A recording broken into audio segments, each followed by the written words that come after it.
Ya, puji Bapak Yahweh, hari ini kita akan masuk di dalam pengajaran dan saya beri judul, beri tema yaitu The Remnant. Saudara tahu Remnant? Ini memang bahasa Inggris. Ya. Sisa. Yang tersisa. Sisa, ya sisa. Jadi kalau saya pakai bahasa Indonesia, nulisnya sisa, mungkin saudara bisa mikir ini sisa makanan, begitu. Ya, jadi konotasinya membingungkan. Jadi saya lebih condong pakai bahasa Inggris saja. Ya, jadi lebih terfokus yang dimaksudkan sisa ini bukan sisa makanan atau sisa hasil pekerjaan, akan tetapi sebagian kecil itu maksudnya, ya, sebagian kecil dari manusia itu ya. Jadi arahnya ke sana, ya, bukan sisa-sisa apa ya, ya. Jadi kita tidak salah pengertian selain menggunakan kata the remnant. Ya, kita akan masuk di dalam pembahasannya.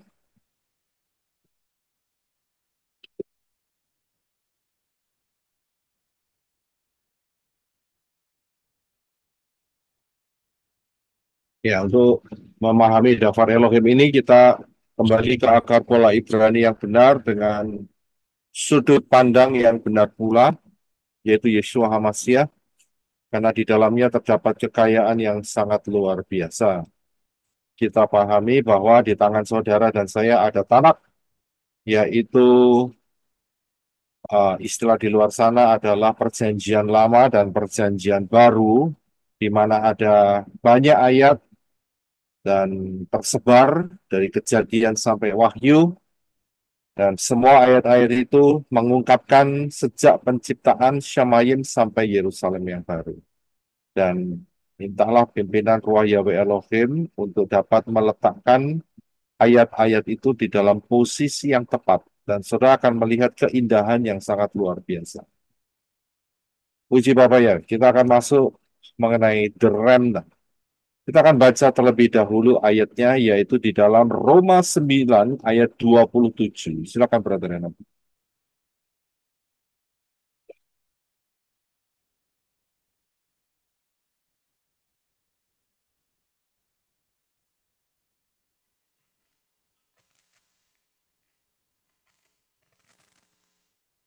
Iya. Roma 9 ayat 27. Dan Yesaya berseru mengenai orang Israel. Walaupun bilangan Bani Israel itu seperti pasir di tepi laut, sisanya akan diselamatkan. Iya, terima kasih. Jadi kitab Yesaya sudah menyatakan, dan Rabi Saul, Rasul Paul itu menuliskannya berdasarkan apa yang sudah tertulis atau ditulis oleh Nabi Yesaya. Jarak antara Nabi Yesaya dengan Rasul Paul itu sekitar 700 sampai 800 tahun. Ya, jadi jaraknya ada segitu, Saudara. Dan dari Rasul Paul sampai kita itu jaraknya sekitar hampir 2000 tahun. Jadi kalau jarak kita dari kitab Yesaya dari tempat kita sekarang ini 2024 sampai kitab Yesaya berarti ada sekitar antara 2700 sampai 2800 tahun jaraknya. Ya, luar biasa. Rasul Paul sudah menyatakan ya di dalam kitab Roma ini bahwa hanya sisanya yang akan diselamatkan. Mengapa sisa ini bisa diselamatkan? Karena kira-kira apa jawabannya? Kalau mungkin saudara mau coba, kenapa hanya sisa yang diselamatkan? Karena mereka sudah sadar, Pak, sudah waktunya. Ya, ada yang fokusnya lebih tepat lagi. Hanya mereka yang terima Yesua. Hampir. Yeshua dan Yahweh. Lebih tepat lagi, ya terima kasih jawabannya. Lebih tepatnya adalah karena free will. Karena pilihan. Saat diperhadapkan pilihan, maka orang itu harus menentukan langkahnya. Apakah dia mau masuk di dalam rencana yang Elohim Yahweh sediakan, atau dia memilih jalur yang lain. Jadi inilah penyebabnya terjadinya sisa, ya, terjadinya faktor sisa ini. Nanti kita akan lihat dari perjalanan waktu sehingga kita bisa memahaminya. Ya, jadi karena faktor free will ini, saudara, ya, faktor kehendak bebas, dan setiap saudara diperhadapkan dengan kehendak bebas. Mau percaya rencana Bapa Yahweh di dalam Yeshua, atau mau tetap dengan menggunakan nama yang disediakan oleh LAI, yaitu Allah dan Yesus. Ya, atau saudara mau beralih kepada ILT 3, yaitu dengan menggunakan nama Yahweh dan Yeshua HaMashiach. Itu pilihan, saudara. Ya, itu pilihan.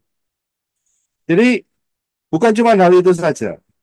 Setelah saudara, oke, saya memilih nama Yahweh dalam Yeshua, ada lagi pilihan yang harus diambil. Kira-kira apa yang harus diambil pilihannya? Suaranya terputus tadi, Pak. Iya, kira-kira apa yang mau diambil pilihannya? Mau Ketaatan. berjanji setiap hari, Pak. Setelah menerima nama Yahweh di dalam Yeshua HaMashiach, pilihannya apa? Ketaatan. Kekudusan. Menyeraikan, Pak, dalam baptisan. Baptis, Pak. Baptisan dulu ya. Jadi ada langkah-langkahnya. Mau terima baptisan tidak? Ada yang berkata, aku sudah cukup dibaptis dengan nama yang lama dan saya merasa sudah tidak perlu lagi. Nah, itu pilihan lagi, saudara. Ya, pilihan lagi. Oh, saya percaya nama Yahweh dalam Yesus HaMashiach. Tapi untuk baptisan, tunggu dulu. Begitu. Ya, jadi itu pilihan. Nah, setelah baptis, itu pun juga masih ada pilihan, saudara. Karena saya selalu mengatakan bahwa baptisan itu baru langkah awal.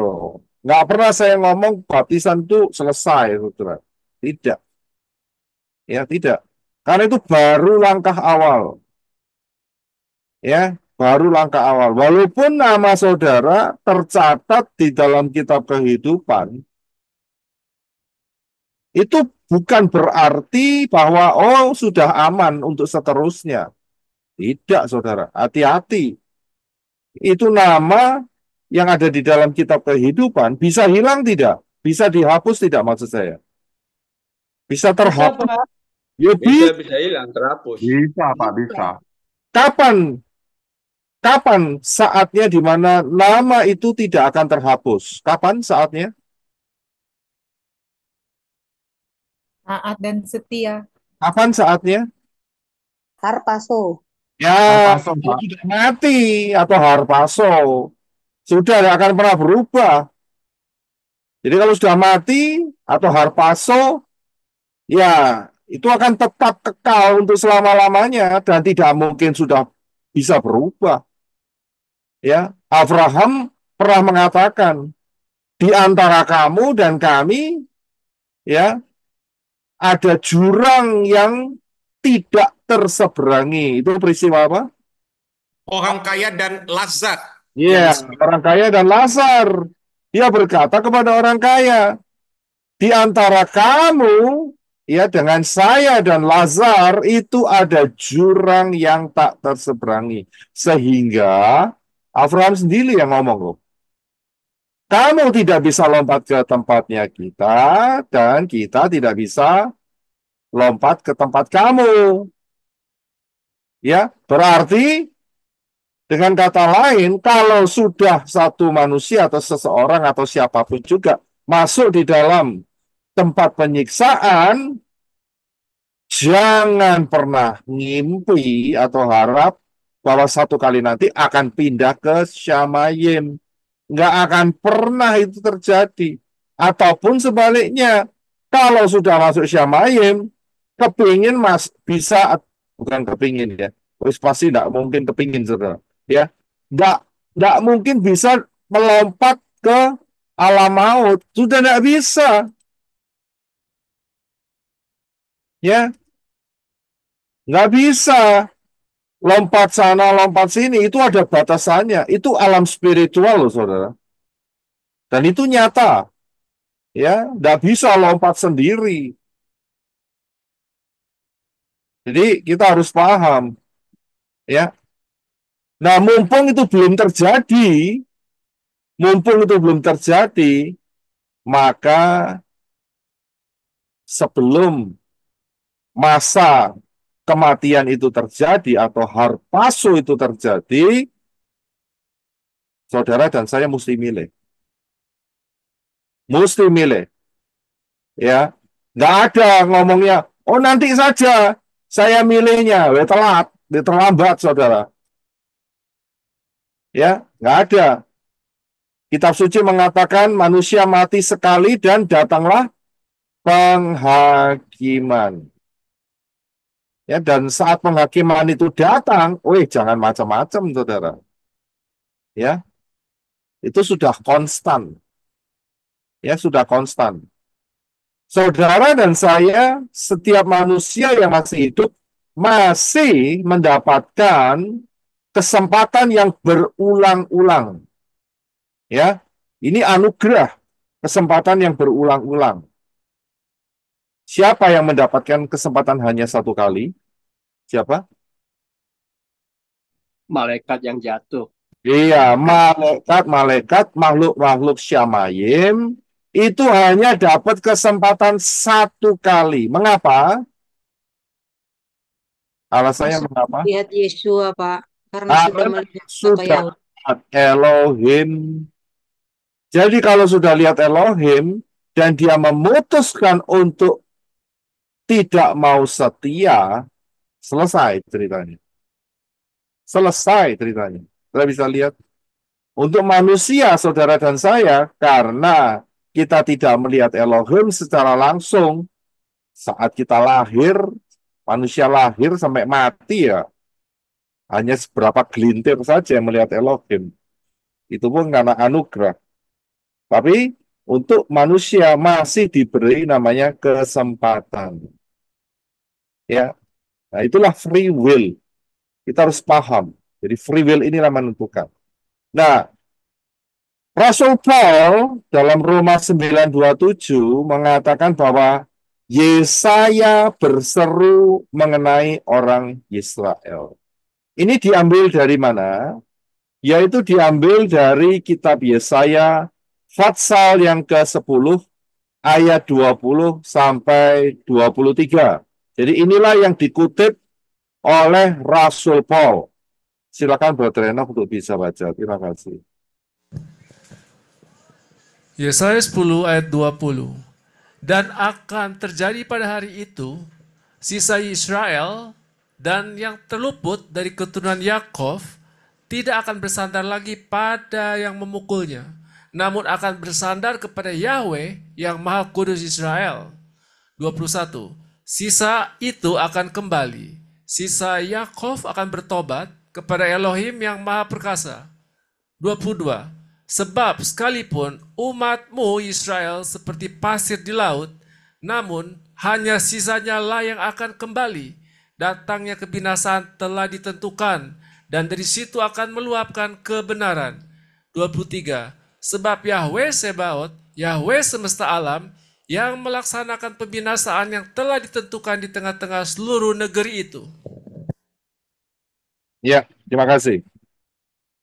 Kalau saudara melihat di ayat yang ke-20, ya, saya sekali lagi bacakan ya. Dan akan terjadi pada hari itu, sisa Israel dan yang terluput dari keturunan Yakov tidak akan bersandar lagi pada yang memukulnya, namun akan bersandar kepada Yahweh yang Maha Kudus Yisrael. Saudara perhatikan, ada kalimat yaitu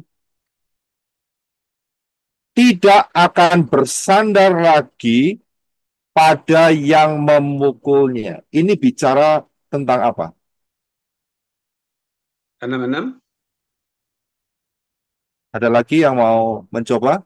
Ini bicara tentang apa? Tidak akan bersandar lagi pada yang memukulnya.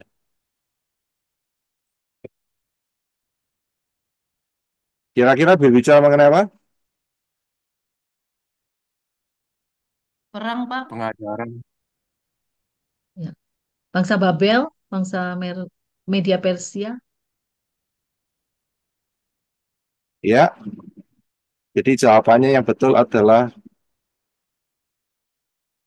yang pertama kali jawab Pak Stephen. 666. Itu jawabannya. Tidak akan bersandar lagi pada yang memukulnya. Kenapa? Ini berhubungan dengan ini, Saudara.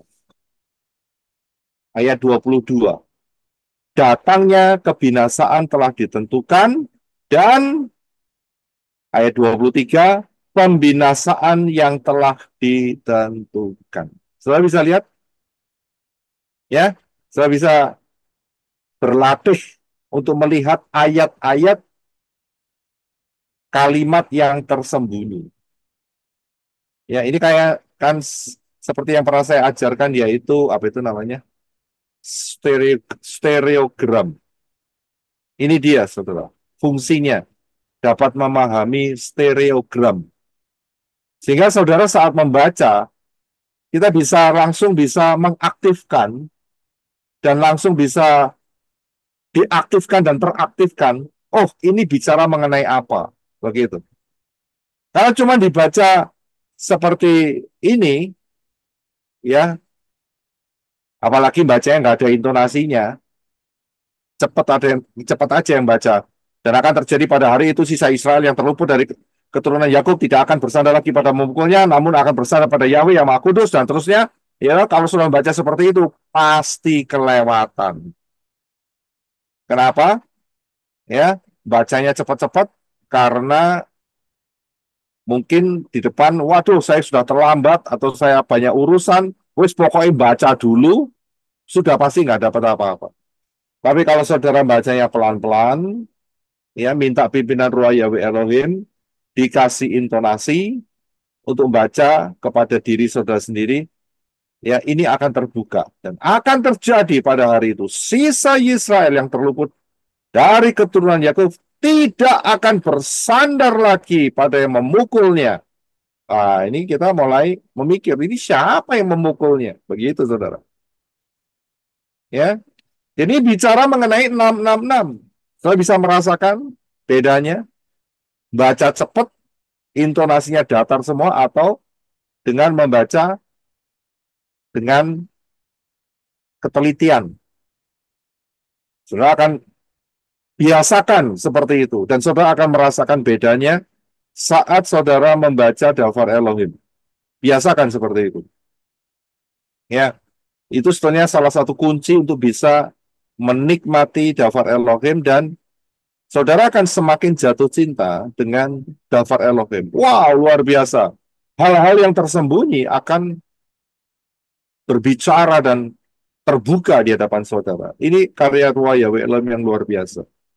Bukan cuma, wes pokoknya baca, enggak, bukan soal itu aja. Memang baca itu penting, saudara.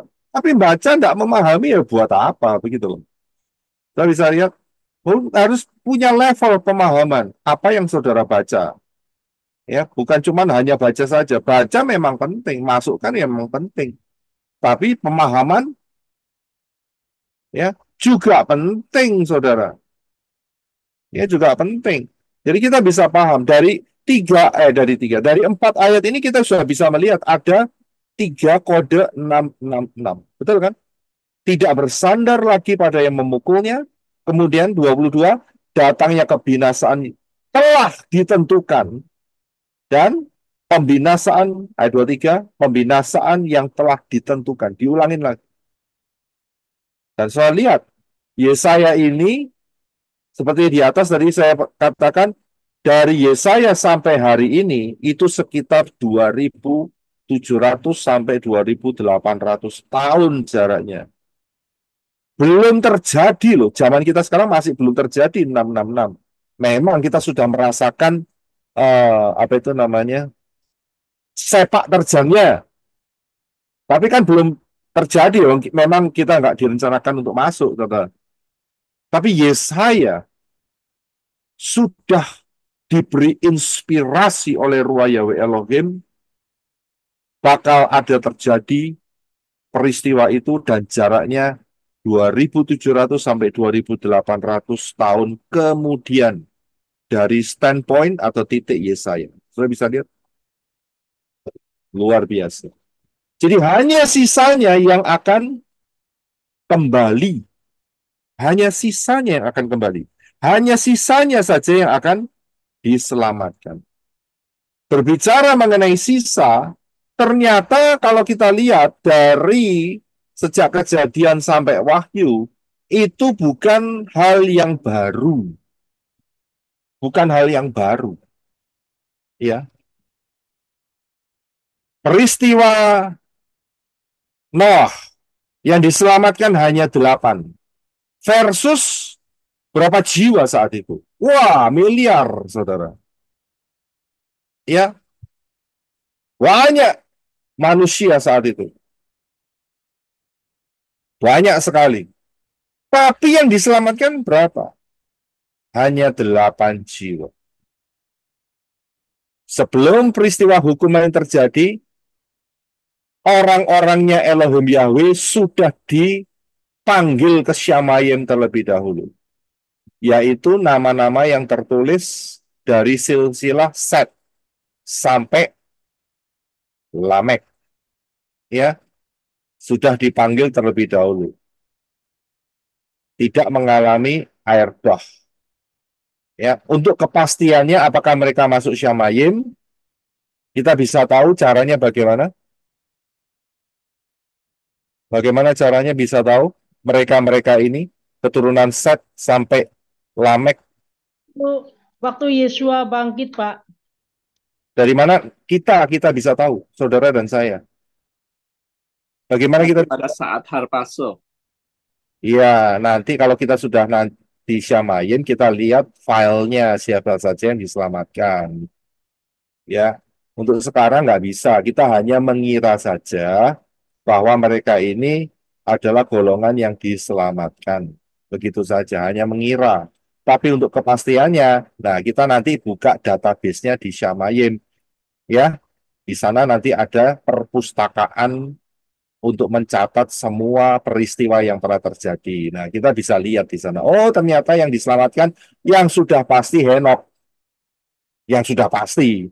Yang lainnya, ya nanti kita dapatkan.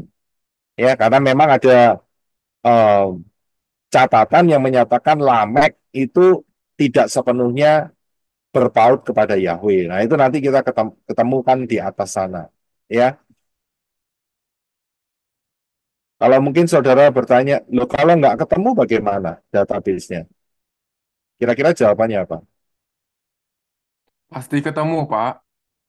Kan Nah, kelihatan orangnya nanti, Pak. nah, kalau nggak ketemu? Tanya ke Berarti Yesua, Pak. Tidak selamat. Nah, betul. Kalau nggak ketemu berarti orang itu salah alamat. Nggak masuk Syamayim, nggak Harpatsu. Masuknya ke mana? Tempatnya orang kaya. Saudara bisa lihat. Pokoknya ini nggak sampai bisa ketemu. Wah, ya berarti orang itu tidak diselamatkan. Iya kan? Karena di dalam alam maut, bagian penyiksaan, ya di sana kegelapan dan kertak gigi. Wes nggak ada perpustakaan, saudara. Ya, yang ada adalah kegelapan dan kertak gigi dan nyala api. Jadi nggak bisa tahu. Ya, hanya orang-orang yang diselamatkan, saudara dan saya yang akan bisa membuka akses database-nya Elohim Yahweh. Ya. Amin. Kemudian, saudara masih ingat peristiwa ini? Seingat Iya, peristiwa Pak. 12 Iya, Pak. pengintai. 12 pengintai. 12 pengintai yang mengintai Utarakan Tanah Kanaan Tanah ini. Kanaan. Ya, Itu yang si masuk Pas tanah Kanaan. Ya, yang masuk tanah Kanaan berapa dari 12 ini? cuman dua aja, Yosua dan Dua. Kaleb. Iya, terima kasih, Bosku. Hanya dua. Ya, hanya dua. 12 mengintai semua, tapi result terakhirnya, hasil terakhirnya, itu 10 versus 2, saudara. 10 versus 2. Coba kita baca ayatnya di Bilangan 14, 28, 30. Silakan, Brother Eno. Bilangan 14 ayat 28. Katakanlah kepada mereka, sebagaimana aku hidup, demikianlah firman Yahweh, bahwasanya seperti apa yang kamu katakan kepadaku, demikianlah aku akan lakukan kepadamu. 29. Di padang gurun ini, mayat-mayatmu akan bergelimpangan. Bahkan semua orang di antara kamu yang telah dihitung seluruhnya, dari yang berumur 20 tahun ke atas, yang telah bersungut-sungut kepadaku. Sesungguhnya, kamu tidak akan masuk ke negeri yang atasnya aku telah bersumpah untuk kamu diami, kecuali Kaleb, anak Yefune, dan Yosua, anak Nun. Iya, terima kasih. Jadi kita bisa lihat 10 versus 2. Hanya sedikit, saudara. Hanya sedikit. Jadi, sisa yang diselamatkan itu memang normal kalau sedikit. Kita bisa lihat. Hanya sedikit yang mau milih untuk tetap mengikuti Bapak Yahweh di dalam Yeshua HaMashiach dan rencana-rencananya. Hanya sedikit. Kita lihat di dalam ayat 1 Raja-Raja 19 ayat 18. Silakan bergerak. 1 Raja-Raja 19 ayat 18. Aku akan menyisakan 7.000 orang di Israel, yakni semua yang tidak pernah sujud menyembah Baal dan yang mulutnya tidak mencium dia. Iya, terima kasih. Ya, Elohim Yahweh hanya menyisakan di dalam peristiwa 1 Raja-Raja 19 ini 7.000 orang dari Israel. Padahal penduduk Israel banyak, ya, puluhan ribu. Puluhan ribu, mungkin bisa ratusan. Itu pun yang disisakan hanya 7.000. Saya bisa lihat. Jadi, sisa itu di hadapan Bapak Yahweh, maksud saya remnant ya, sisa yang lolos, sisa yang diselamatkan. Itu normal kalau sedikit itu. Ya, normal. Kemudian, Daniel 3, 11 sampai 12. Silakan, Brother Reno. Daniel 3 ayat 11 dan 12. Siapapun yang tidak sujud dan menyembah, dia akan dilemparkan ke dalam perapian yang menyala-nyala. Ada beberapa orang Yahudi yang telah engkau tetapkan memerintah atas provinsi Babylon. Sadrah, Mesach, dan Abednego. Orang-orang ini, ya Raja, tidak menghormatimu. Mereka tidak memuja ilah-ilahmu atau menyembah patung emas yang telah engkau dirikan. Ya, terima kasih. Saudara bisa melihat yang tidak mau mengikuti perintah Nebukadnezar berapa? Hanya 3. Sisanya sujud menyembah semua. Saudara bisa lihat, hanya sisanya yang exercise atau melakukan tindakan free will dengan benar. Mereka takut kepada Bapa Yahweh, segan dan menghormati Abba Yahweh untuk tetap tidak mau dikontaminasi atau terkontaminasi dengan penyembahan terhadap dewa-dewa asing. Saya bisa lihat 3 orang versus berapa itu yang di belakangnya yang pada tunduk semua. Saya bisa lihat hanya sedikit, hanya sedikit.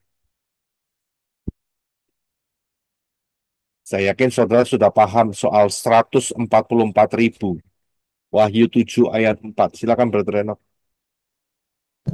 Wahyu 7 ayat 4. Dan aku mendengar jumlah mereka yang telah dimeteraikan, yaitu 144.000 orang dari suku Israel. Hari ini jumlah populasi kalau terhitung dari tahun 2022 ya, World Population Review, jumlah manusia di Israel itu 9,55 juta. Ya, million itu juta, ya. Bukan miliar, million itu juta.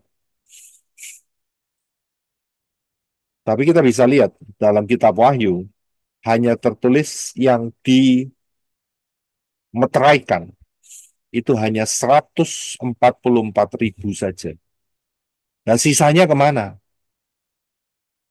Sisanya habis. Mate. Ya, dibinasakan 666.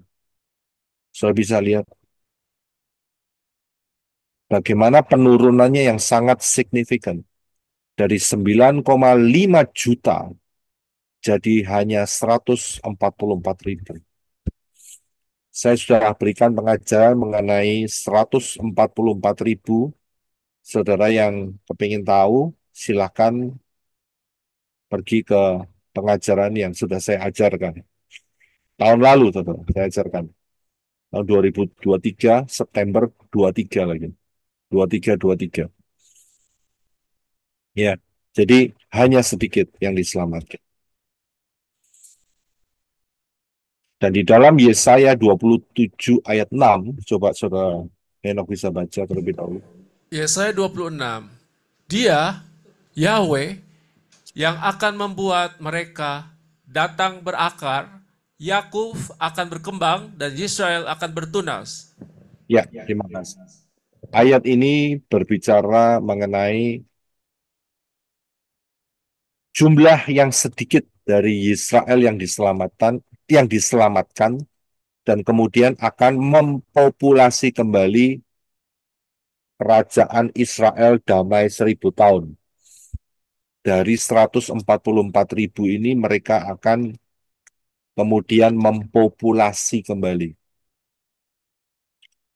Saya nggak enak kalau pakai kata berkembang biak. Karena itu bukan ternak, ini manusia. Jadi saya lebih pakai kata mempopulasi kembali. Ya.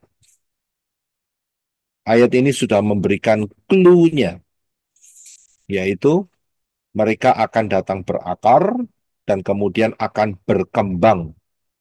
Israel terus akan bertunas dan berkembang. Ya, sampai jumlah yang banyak di akhir dari kerajaan damai Israel selama 1000 tahun. Dan terbukti di perang Gog dan Magog, ya, kalau saudara kepingin tahu firmannya mengenai Gog dan Magog, saya sudah pernah sampaikan di dalam pengajaran Perang Akhir Zaman. Ya, itu judulnya. Ini ayatnya tertulis di dalam Wahyu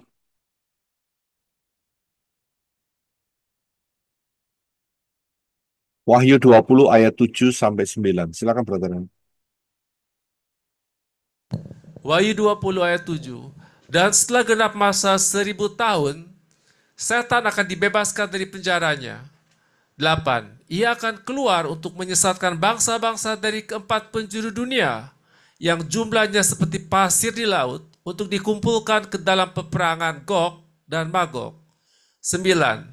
Naiklah mereka ke atas dataran bumi dan mengepung perkemahan orang-orang kudus dan kota yang dikasihi itu. Maka turunlah dari langit api dari Elohim yang menghanguskan mereka.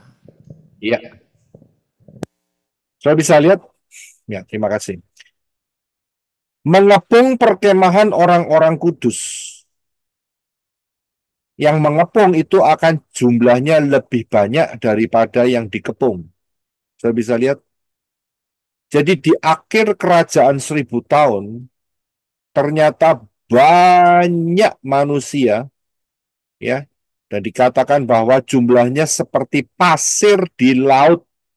Bayangin saudara, ini dari mana ini pasir seperti pasir di laut? Ya dari yang 144.000 itu saudara, plus sedikit orang goyim yang ada di dalam kitab Zakaria yang mengatakan bahwa sebagian kecil daripada orang Mesir dan orang yang pernah memerangi Yerusalem akan dibiarkan hidup. Ya, inilah mereka mempopulasi kembali. Dan ingat bahwa di dalam kerajaan 1000 tahun, usia mereka itu dipulihkan. Ya, dipulihkan. Dipulihkan seperti apa? Seperti zaman sebelum air bah. Ya, dipulihkan. Karena itu tercatat di dalam kitab Wahyu, jumlahnya seperti pasir di laut. Yang tua, yang sedengan, yang muda, semua mengepung perkemahan orang-orang kudus. Ya. Dan di sini ada satu peristiwa yang unik, yaitu di mana kira-kira apa peristiwa yang unik? Di perang Gog dan Magog. Ada Di peristiwa. api yang turun ya Pak. Jadi Turun tidak perang api lagi yang seperti turun. Oh, itu penghukuman. Itu penghukuman. Itu penghukuman. Kira-kira saudara bisa mendeteksi enggak? Ada peristiwa yang unik.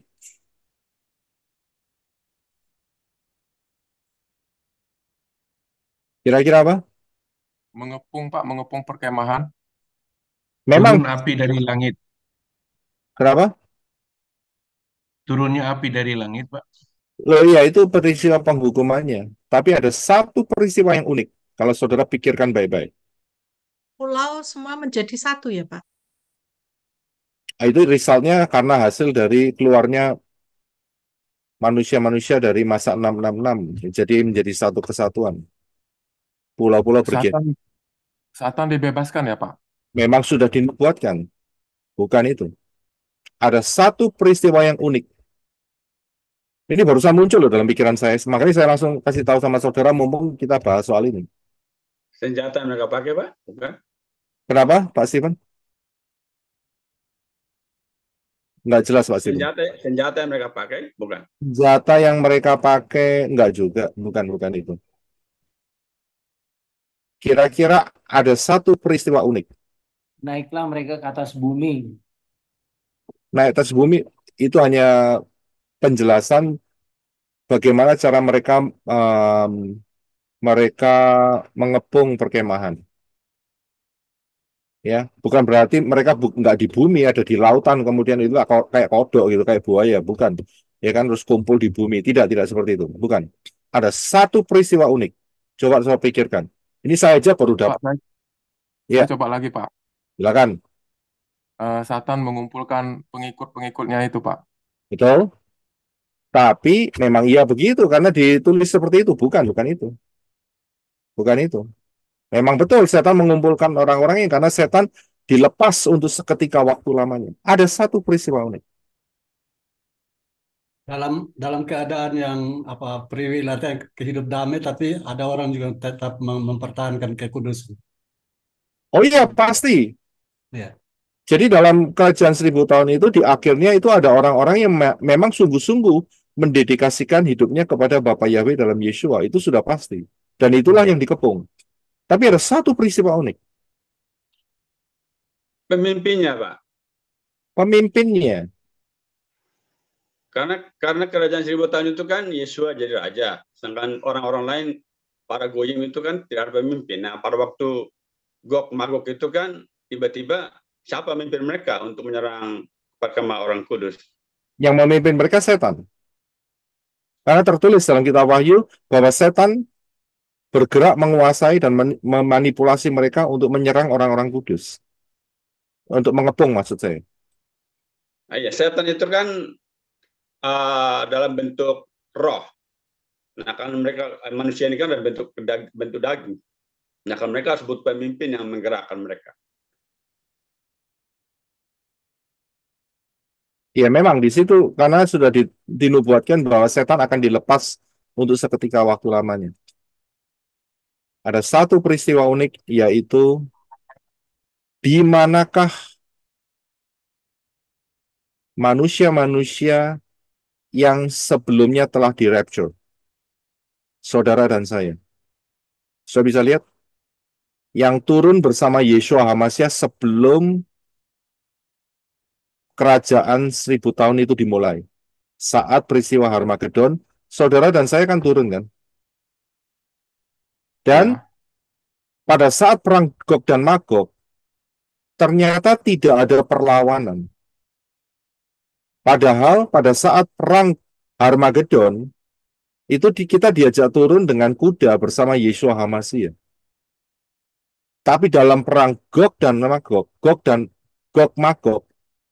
ya, manusia dalam tubuh kemuliaan, di manakah mereka? Itu nggak tertulis, saudara. Saya bisa lihat di sini keunikannya. Bisa Hanya lihat. jadi penonton ya, Pak. Nah, Betul, Pak. Betul, Pak. betul kan? nggak ditulis, saudara.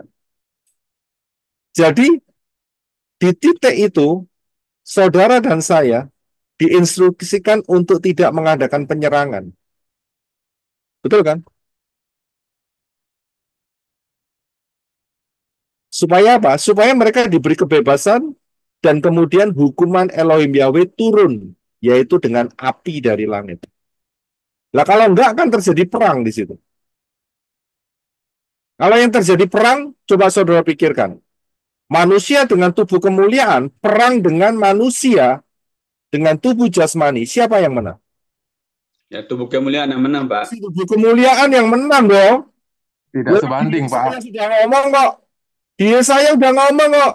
Siapa yang tidak mencapai umur 100 tahun, itu kena kutuk. Lah siapa yang menghukum? Siapa yang menghukum?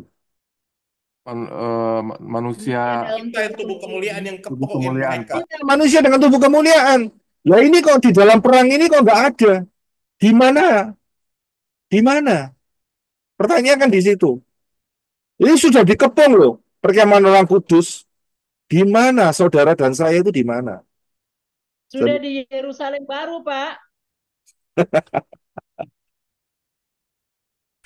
Bisa jadi Firdaus, Pak. bisa jadi kita sudah dipindahkan dulu, ya. Sudah, waktunya sudah habis, ya. Mari saudara-saudara, ya, Yesua ngomong sama saudara dan saya, monggo kita lihat kaplingan kita masing-masing di Yerusalem yang baru. Ya, jadi saudara sudah jangan pusing dengan yang bumi, biarkan yang bumi dikepung, nanti pada saatnya titik terakhir, maka api akan turun dari Syamayim, membakar siapa? Ya membakar bumi dan Setan seisinya. dan Itulah pengikutnya. kiamat, Pak. Membakar siapa? Membakar semuanya. Ya, membakar bumi. Membakar semuanya. Termasuk pengepung dan yang dikepung. Termasuk semuanya. Akan dibakar semua. Ya, Itu kiamat. Harpaso 3030. terulang kembali ya Pak ya. bagaimana Pak Mardian? Harpasonya terulang kembali di 1000 tahun ya. Di Enggak, masa 1000 tahun terangkat lagi semua, baru yang tinggal enggak, itu yang dibinasakan. enggak. Jadi orang-orang yang enggak demikian. Jadi orang-orang yang dikepung itu terbakar dengan api. Saudara mungkin bertanya, loh kok nggak diselamatkan? Oh ada ayatnya. Ayatnya di mana? Coba buka. Nah, saya nggak cantumkan karena ini betul-betul dadaan inspirasi dari Ruah Yahweh Elohim langsung. Dari mana ayatnya? Buka di dalam kitab Wahyu.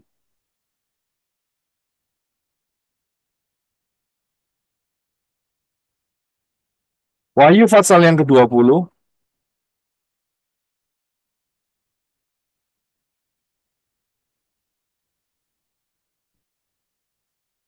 Ya, Wahyu 20 ayat 12. 12 dan 15. 12 dan 15. Silakan Brother Enoch. Wahyu 20 ayat 12. Lalu aku melihat orang-orang Ayat mati. 11 dulu. Ayat 11 dulu. 11, 12, 11, 12, dan 15. Wahyu 20 ini IMB nggak apa-apa Pak Yosef. Silakan. Wahyu 20 ayat 11. Lalu aku melihat tata putih yang besar dan dia yang duduk di atasnya. Bumi dan langit telah menghilang dari hadapannya dan tidak ditemukan lagi tempatnya. 12. Lalu aku melihat orang-orang mati, kecil dan besar berdiri di hadapan Elohim. Kemudian dibukalah semua kitab, juga sebuah kitab yang lain, yang adalah kitab kehidupan. Dan orang-orang mati dihakimi berdasarkan perbuatan mereka sesuai dengan apa yang tertulis dalam gulungan kitab-kitab itu. 15. Dan setiap orang yang namanya tidak tertulis di dalam kitab kehidupan itu, ia dilemparkan ke dalam lautan api. Ya, terima kasih. Jadi, pada saat api itu turun dari Syamayim, menghancurkan semuanya. Baik pengepung dan yang terkepung. Habisin semua. Ya, disitulah tertulis bahwa di dalam kitab Kepa, unsur-unsur bumi dan langit akan binasa dengan api.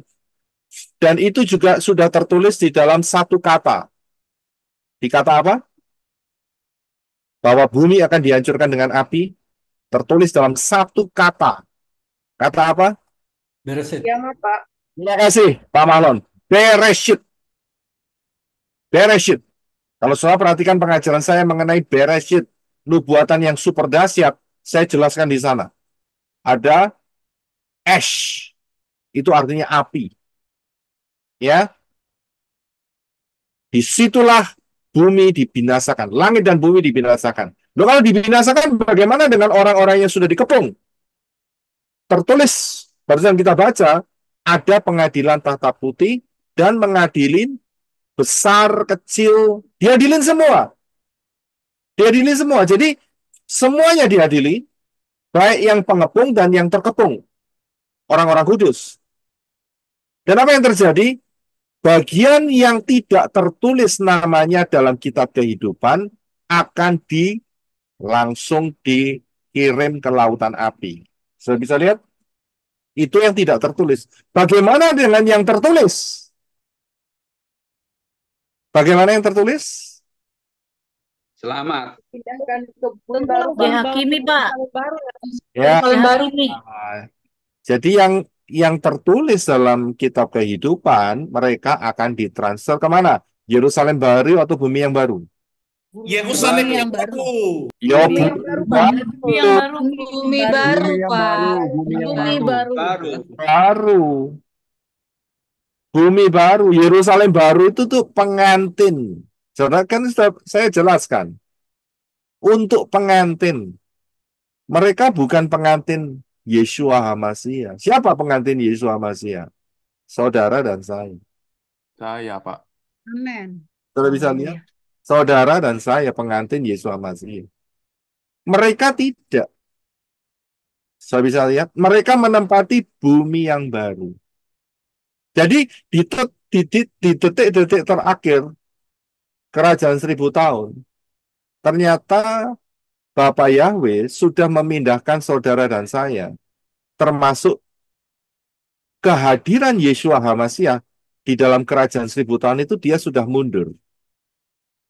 Kalau Yeshua HaMashiach ada dalam kerajaan 1000 tahun di detik yang terakhir, tidak mungkin setan bisa mengalahkan. Betul kan? Loh, dia sudah dikalahkan kok di dalam peristiwa Harmagedon. Berarti saat itu Yeshua HaMashiach mundur. Manusia-manusia Elohim yang di Harpaso juga tidak ada. Kalau tidak mungkin mereka bisa melakukan kejahatan yaitu dengan mengepung perkemahan itu. Saya bisa lihat dipindahkan. Ya, Yeshua mah nggak dipindahkan, kitanya dipindahkan. Ya, Yeshua mungkin menunjukkan Aku kan pernah janji di dalam Yohanes 14, di rumah Bapakku ada banyak tempat. Jadi dikasih tahu, ya, ayo, ini bagianmu kaplingan ini bagianmu kaplingan itu, ini bagianmu, ya, dikasih tahu semua. Sedangkan di bumi sedang ada peristiwa, yaitu pengepungan itu. Ya, bisa lihat ya? Oke, haleluya.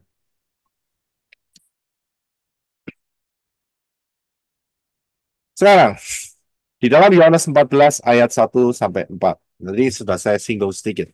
Silakan Brother Enoch untuk membaca. Yohanes 14 ayat 1. Janganlah gelisah hatimu, sebagaimana engkau percaya kepada Elohim, percayalah juga kepadaku. 2. Di rumah Bapakku ada banyak tempat tinggal, dan jika tidak demikian tentu aku mengatakannya kepadamu. Aku pergi untuk menyediakan tempat bagimu. 3. Jika aku pergi dan menyediakan tempat bagimu, maka aku akan datang kembali untuk membawa kamu kepadaku, supaya di tempat aku berada, kamu pun berada. 4. Kamu tahu kemana aku pergi, dan kamu tahu jalannya.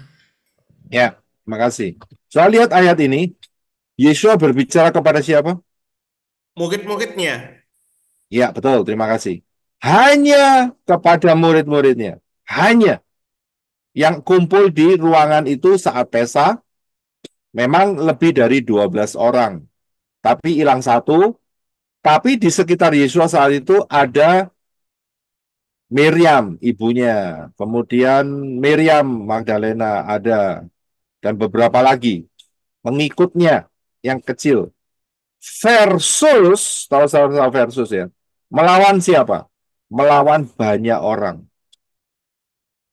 Sudah bisa lihat, melawan bukan berkelahi ya, bukan ya, tapi perbandingan ya. Jumlah Yesua ngomong bahwa aku menyediakan tempat bagimu, ya. Yang Yesua bicara hanya mungkin kurang dari 50 orang, mungkin loh ya. Versus jumlah penduduk Israel yang ada di Yerusalem. Sudah bisa lihat, bahkan mungkin di kota-kota lain, perbandingannya berapa? Sedikit sekali, saudara. Walaupun mereka meneriakkan Hosana, Hosana, Hosana, tapi mereka tidak termasuk golongan murid. Saya bisa lihat, tidak termasuk. Mereka hanya ngomong aja Hosana, Hosana untuk apa itu namanya menggenapi apa yang dikatakan oleh Zakaria. Belum lagi orang-orang yang tidak percaya kepada Yesua. Belum lagi orang-orang Romawi saat itu. Saya bisa lihat begitu banyak manusia saat Yesua versus hanya sedikit murid-murid. Bisa lihat? Jadi hanya sedikit yang diselamatkan. Termasuk penyaringannya ada di dalam 5 gadis yang bodoh dan bijaksana. Ini pun disaring lagi, saudara. Murid-murid itu pun masuk dalam penyaringan lagi. Matius 25 ayat 6 sampai 10 silakan dibaca. Matius 25 ayat 6. Pada tengah malam ada teriakan, lihat mempelai pria datang, keluarlah menyambutnya. 7. Maka terbangunlah semua gadis itu dan mereka mempersiapkan pelita mereka. 8. Lalu yang bodoh berkata kepada yang bijaksana, berikanlah kepada kami minyak dari milikmu, karena pelita kami hampir padam. 9. Tetapi yang bijaksana menjawab dengan mengatakan, jangan-jangan tidak cukup untuk kami dan untuk kamu. Lebih baik pergilah kepada penjual minyak dan belilah untuk dirimu. 10. Sementara mereka pergi untuk membeli, datanglah mempelai pria itu. Dan mereka yang telah siap masuk bersamanya ke dalam pesta pernikahan. Lalu pintu pun ditutuplah. Ya, terima kasih. Jadi murid-murid itu pun masih disaring lagi. Hanya sedikit yang diselamatkan. Dalam Matius 7 ayat 13-14 dan Matius 22 ayat 14 dinyatakan sedikit manusia. The remnant. Silakan Brother Enoch. Matius 7 ayat 13-14. Masuklah melalui pintu yang sempit, karena lebarlah pintu dan lapanglah jalan yang menuju kepada kebinasaan, dan banyak orang yang masuk melaluinya. Sebab sempitlah pintu dan sesaklah jalan yang menuju kepada kehidupan, dan sedikit orang yang mendapatkannya. Matius 22 ayat 14. Sebab banyak yang dipanggil, tetapi sedikit yang dipilih. Ya, terima kasih. Jadi, the remnant, sisa-sisa yang diselamatkan itu sedikit. Itu normal. Itu normal. Saya sudah jelaskan dari Kejadian sampai Wahyu, sisa yang sedikit itu normal. Jadi saudara jangan berkecil hati kalau hanya saudara sendiri dari seluruh keluarga besar saudara, saudara yang dapat anugerah, kita yang dapat anugerah untuk dapat percaya kepada Bapa Yahweh dalam Yesus HaMashiach. Kita bukan berhenti sampai di sini, tapi berusaha untuk memberitakan, siapa tahu masih ada beberapa lagi yang mau masuk. Tapi kalau sampai tidak masuk pun, berarti jangan berkecil hati, kok saya cuma satu orang atau dua orang atau sedikit orang. Karena sudah tertulis dari Kejadian sampai Wahyu. Dari sejak kejatuhan manusia sampai nantinya perang Gog dan Magog, itu hanya the remnant yang akan diselamatkan. Kita hampir mencapai 6.000 tahun sejak kejatuhan Adam dan Hawa, dan tidak lama lagi ya kita akan ada harpazo, ya, berjaga-jagalah. Siapa yang belum masuk di dalam rencana keselamatan dari Bapa Yahweh segera masuk, yaitu melalui pintu, yaitu pintunya Yeshua. Siapa berseru dalam nama Yahweh akan diselamatkan. Masuklah dalam baptisan di dalam nama Yahweh, dalam nama Yesus HaMashiach dan Ruah Yahweh Elohim. Belajar daftar Elohim, penuh dan dipimpin oleh Ruah Yahweh Elohim, dan kita akan masuk di dalam harpazo. Jumlahnya sedikit, dan itu normal.